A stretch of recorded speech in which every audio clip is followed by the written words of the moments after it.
এই জেনারেশনের 15 থেকে 20 বছরের ছেলেমেয়েরা এমন কোনো পাপ নাই এখন করে না, এমন কোনো পাপ নাই।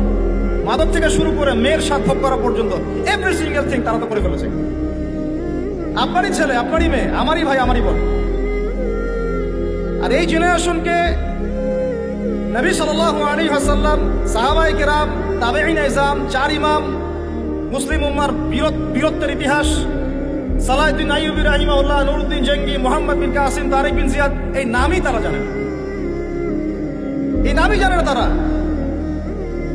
তারা জানেই না ভারতবর্ষে ইসলাম কে নিয়ে আসছে, বিন কাসিমের হিস্ট্রি কি, তারেক বিন জিয়াদের হিস্ট্রি কি, নুরউদ্দিন জঙ্গির হিস্ট্রি কি, এই জেরুজালেম বাইতুল মুকাদ্দাসের ইতিহাস কি, কিভাবে এটা ওদের হাতে চলে গেল, এটা কাদের ছিল, সাহাবীদের যুগ কেমন ছিল, নবীর যুগ ইসলাম কেমন ছিল, 4 ইমাম কি মেহনত করে গিয়েছেন, সলফে সালেহিন কোন পথ রেখে গিয়েছেন, কিচ্ছু জানে না, অ্যাবসলিউটলি নাথিং।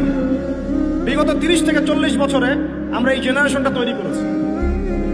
বাট অফকোর্স তারা ক্রিকেটারদের নাম জানে, ফুটবলারদের নাম জানে, গায়ক গায়িকাদের নাম জানে, নায়ক নায়িকাদের নাম জানে। আফসোস, এই জেনারেশনটার জন্য আফসোস।